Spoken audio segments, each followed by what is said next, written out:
चंडीगढ़ में हरियाणा से राज्यसभा उपचुनाव के लिए भाजपा प्रत्याशी किरण चौधरी कहती है, सबसे पहले मैं भाजपा के पूरे शीर्ष नेतृत्व, प्रधानमंत्री मोदी, गृह मंत्री मनोहर लाल, पार्टी प्रमुख जेपी नड्डा, मुख्यमंत्री नायब सैनी और भाजपा व अन्य दलों के सभी विधायकों का धन्यवाद करना चाहती हूं, जिन्होंने मेरा साथ दिया। मेरे परिवार का भाजपा से पुराना नाता है। चौधरी बंसीलाल ने भाजपा के साथ मिलकर सरकार चलाई थी और उस समय पूरा हरियाणा समृद्ध हुआ था।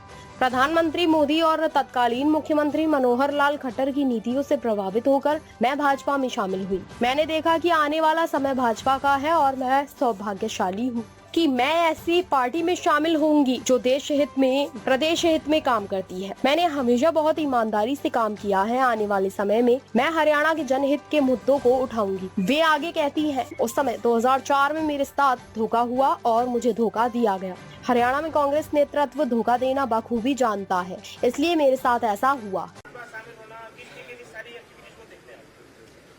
मैं सबसे पहले तो भाजपा का पूरा शीर्ष नेतृत्व, माननीय प्रधानमंत्री जी मोदी जी, हमारे जो हैं होम मिनिस्टर हमारे मनोहर लाल जी, साथ ही साथ हमारे जो हैं नड्डा जी जो हमारे अध्यक्ष हैं, और हमारे सीएम साहब नायब सैनी जी और सारे के सारे जितने विधायक जो हैं जिन्होंने मुझे समर्थन दिया है, जो भाजपा के विधायक हैं और जो अन्य विधायकों ने आकर जो मुझे समर्थन दिया है, तहे दिल से मैं सबका बहुत बहुत धन्यवाद करती हूँ।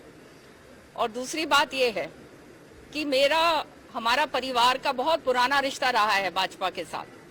चौधरी बंसीलाल जी ने भाजपा के साथ मिलकर जो है सरकार चलाई थी और पूरा हरियाणा जो है उस समय समृद्ध हुआ था।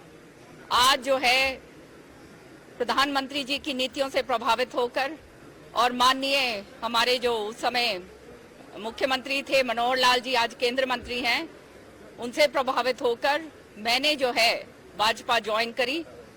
ये देखते हुए ज्वाइन करी कि आने वाला समय जो है ये बीजेपी का है और जो पार्टी देश हित के लिए, प्रदेश हित के लिए काम करती है, उसके साथ जुड़ना जो है वो मेरा सौभाग्य होगा।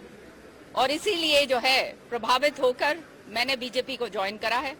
साथ ही साथ जो है आप जानते हैं कि हमेशा से मैंने बहुत ईमानदारी और नियत से काम करा है और आने वाले समय में जैसे नायब सिंह सैनी जी ने कहा, हमारे माननीय मुख्यमंत्री जी ने, कि विधानसभा कह रही हूँ, राज्यसभा के अंदर हरियाणा के सारे जो मुद्दे होंगे, आपने देखा विधानसभा में भी जोर शोर से उठाए हैं, उसी तरह से इसमें राज्यसभा के अंदर भी जो हरियाणा के जनहित के मुद्दे होंगे और जो पार्टी का जो हित होगा उसको सर्वोपरि रखते हुए मैं काम करूंगी।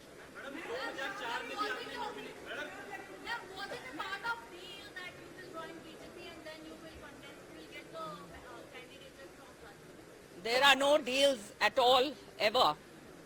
This is something which I wanted to do for my country and for my state. और आपका जवाब देना चाहती हूँ मैं ना। 2004 में भी आपने कांग्रेस से आपको उम्मीदवार उतारा गया था जी, लेकिन आज आपका सपना पूरा होता दिखाई दे रहा है। ये आपने जो प्रश्न पूछा है, आज मैं सुबह याद कर ही रही थी ये कि देखिए भगवान कहाँ से कार्यकाल कैसे शुरू करता है चक्र को और कहाँ तक लाके खत्म करता है। उस समय जो है मेरे साथ छल हुआ था और मेरे साथ जो है धोखा किया गया था। जो कांग्रेस के अंदर हमेशा से हरियाणा के अंदर जो इनका नेतृत्व है वो बिल्कुल पूरी तरह से धोखा किस तरह से करा जाता है अच्छी तरह से जानते हैं। तो मेरे साथ 2004 में भी यही काम हुआ था और जो जिसका सिलसिलेवार राज्यसभा के अंदर आपने देखा काम होता आया है।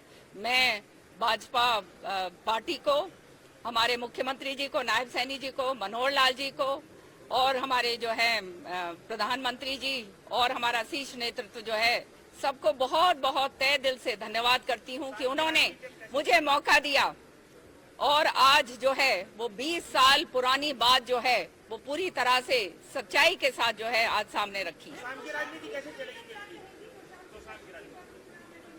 मैं यहाँ पर अब जो है पूरे हरियाणा के अंदर जहाँ जहाँ आप जानते हैं चौधरी बंसीलाल जी का पुराना नाता रहा है, चौधरी सुरेंद्र सिंह जी का पुराना नाता रहा है और हर जगह पर जो है उनके समर्थक हैं उनको पूरी तरह से भाजपा के अंदर जो है शामिल करवाई दिया है और आगे जो है चुनाव के अंदर जहां जहां पार्टी मेरे को भेजेगी और मेरा इस्तेमाल करना चाहेगी वहां पे मैं हमेशा के लिए हाजिर। Thank you. जो शीर्ष नेतृत्व जो भी आदेश देगा वो सिर माथे पे 45 साल 45 इयर्स मैंने कांग्रेस के अंदर बताए हैं। अब जो है अंतिम दम तक, अंतिम क्षण तक, जब तक इस शरीर में खून है, बीजेपी की सेवा करनी है और पार्टी की नीतियों को आगे बढ़ाते हुए चलना है। Thank you.